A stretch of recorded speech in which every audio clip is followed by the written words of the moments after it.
Musical chords inversions. The reason why will be explained later. For now, the method will be shown. For piano, a chord inverses. By moving one note at a time. One octave higher. Take for example, C major, which is formed by the notes, C, E, G. The first and second inversion of the chord are shown. You can see that the C, and, E, notes, just moved an octave higher. If you move the G note, next, it repeats the same arrangement, but on a different octave. Since the piano keyboard is symmetrical, the same pattern will repeat itself no matter which octave you started.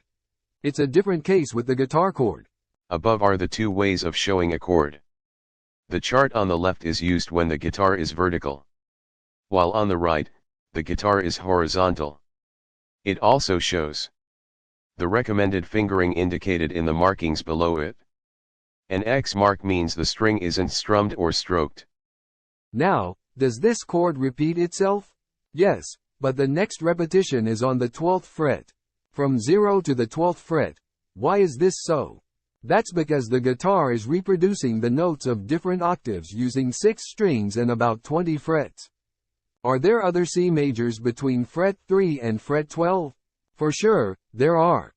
But you have to keep in mind that besides C, there are 11 more keys, D flat, D to B flat, and B, wanting to have their places in the fretboard. Remembering them using brute force will require a considerable mind feat. Fortunately, there's a trick on how to find the guitar chord transformations, or inversions, and that's what I'm about to show you. Let's start with the major chord. Basic guitar chord shapes. You already saw the first of the 3 shapes. It represents C major. However, since one fret is equivalent to a move of a half tone or a semitone. It also represents D flat major on fret 1, D major on fret 2 and E flat major on fret 3. If you keep on moving, it becomes E major on fret 4, which leads us to the second shape. When the second shape starts on fret 0 as shown, it's E major. On fret 1, F major. On fret 2, G flat major. On fret 3, G major and A flat major on fret 4. Guess what it is on fret 5? Shape 2 is also pressed like those above. The third shape is A major, when it starts as shown, fret 0. As you move along the fretboard and reach the first fret, it's called B flat major, on the second fret it's B major. And on fret 3, C major. We'll come back to this, C major, later. There's an interesting observation about this shape, A major. What if we move the 3 notes immediately next to each other? On strings 2, 3 and 4, up, fret 1. We can and the notes change to C, A flat, string 3, and E flat, string 4, making it A flat major. However, there's an issue with string 1, E, string 5, A, and string 6, E. They are already open strings and there's no way to lower their values. So to make it an A flat major, we have to turn strings 1, 5 and 6 into dead strings. Why are guitar strings alive? Succeeding topics will show us how to resolve this situation. What roles do these basic shapes have in chord transformations? Inverting the basic shapes. The trick on how to transform the basic shapes is to remember where the keynotes are. The keynote is what the chord is named after. For shape 1, the keynote is found on the 5th string as shown above, marked with a blue circle. Shape 1 transforms to shape 3 and starts where the keynote is. The figure above shows fret 3 because it's a C major. For D flat major, it starts on fret 4, for D major, on fret 5 and so on. Remember the C, when we moved shape 3, to the 3rd fret? That C, is the inversion, of shape 1.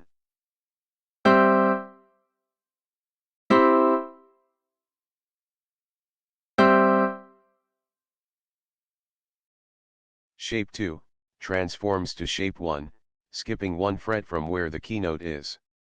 The figure above shows fret 4, because it's an E major. For F major, it starts on fret 5, for G flat major, on fret 6, and so on.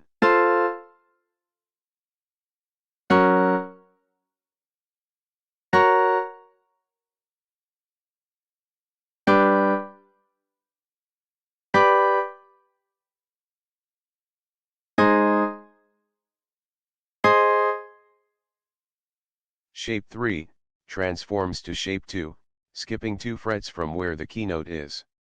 The figure above shows fret 5, because it's an A major. For B flat major, it starts on fret 6. For B major, on fret 7 and so on.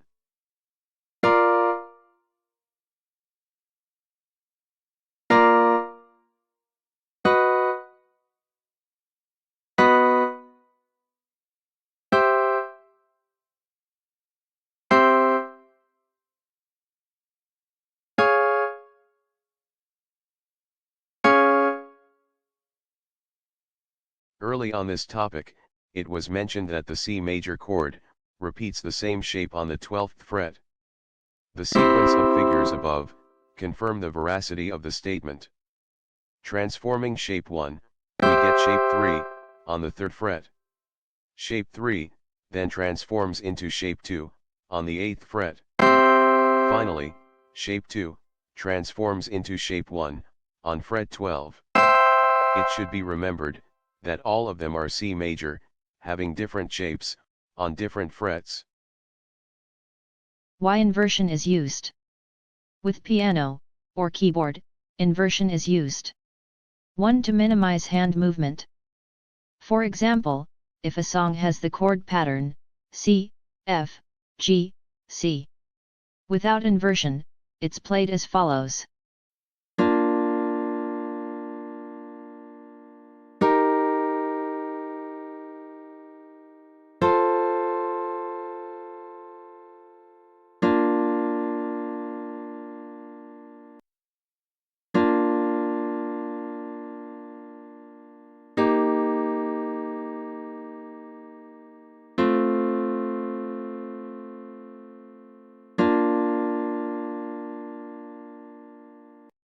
With piano or keyboard, inversion is used.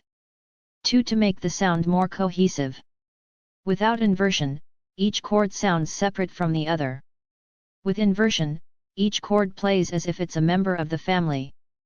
That family is the song itself. The guitar has its own reason for inversion.